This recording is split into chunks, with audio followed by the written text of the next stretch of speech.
One of the exciting things we're working on right now across the state is increasing the number of culture impact teams in churches that want to engage the culture for Christ. For those who have not heard of a culture impact team, it has 4 basic functions in a local church: to inform, equip, alert, and mobilize its members to make a difference in the culture. Let me give you a visual. I'm a reserve police officer, and as an officer, I have a radio. And on the other end of that radio, I have a plethora of resources available to me. And to be able to see an incident, call it in on the radio, and have backup immediately is an incredible thing to have. I don't have to fight it by myself. And so many times, you and I, in our culture today, we see something and say, this isn't right, this is wrong, I've got to do something.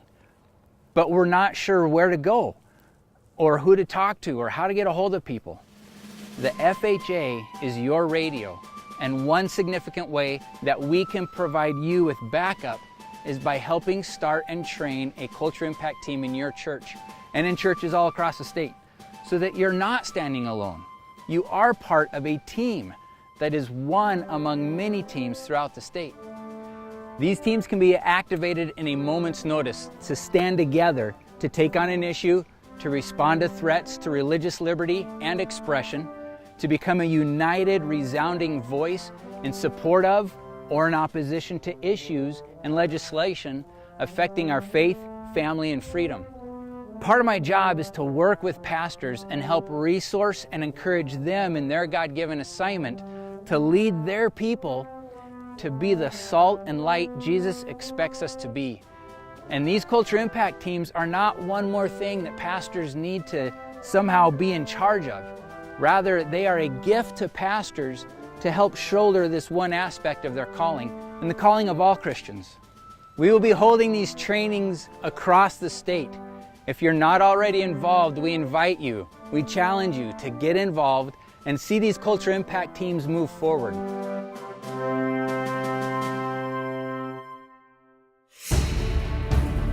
We have recognized the arrival in South Dakota of well-funded groups, some directly funded by George Soros, that tout the mantra of the Southern Poverty Law Center, which arbitrarily labels Christian ministries and advocacy groups as hate groups.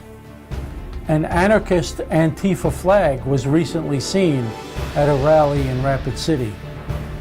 Though outfunded, we must oppose their charges, and we especially ask for your generosity to make it possible for us to expose their anti-God, anti-life, and anti-freedom message with hearts of compassion, but backbones of steel.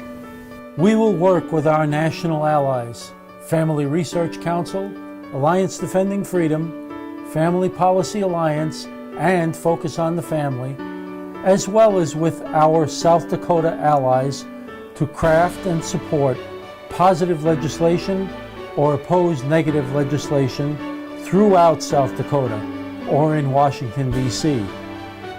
These and more are the challenges the team will engage on your behalf. That's what gets me up in the morning. It's why I feel privileged to be a part of the FHA Action Team.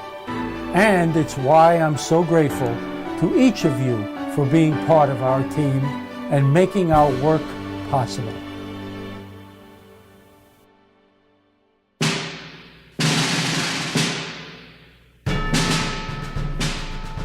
(1775) Concord. There was a need to activate a network. There was a need to rally people. And most of us know the story of Paul Revere's ride. The British are coming, the British are coming. And the Old North Church, one if by land, two if by sea. So much has changed in the process of mass communication since 1775. And yet, in a lot of ways, very little has changed. We still have to be able to activate a network of people who will come to our aid, who will defend the values that we cherish. And that is one of the things that FHA has excelled at since its inception.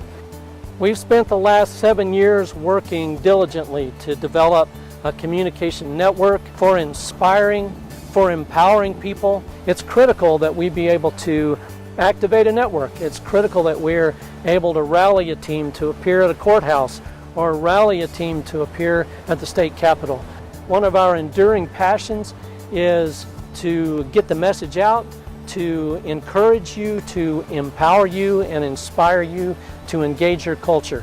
And we don't want to engage your culture for you, we just want to inspire you and equip you to do that task. And so we hope that you'll make a commitment to engage your culture, that you'll allow us to empower and inspire you, and working together, I think we're going to see some big things happen in the year to come.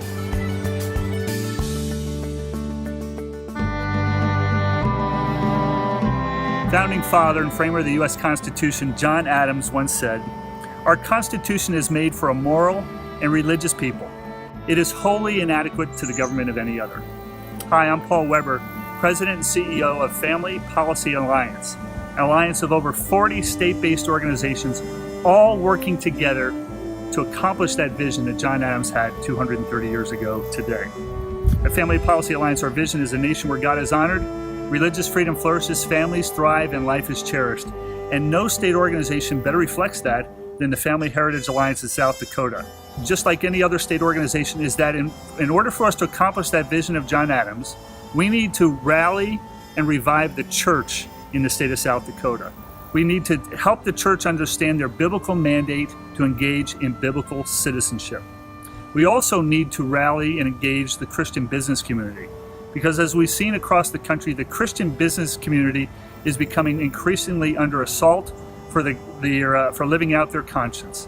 And finally, with those two spheres working together to take those values to the legislature, to help elect and equip and disciple Christian men and women as statesmen. And I am very proud and pleased to stand with Family Heritage Alliance and the work of the whole team, especially Ed, Phil, and John, for the work that they're doing to complete this mission.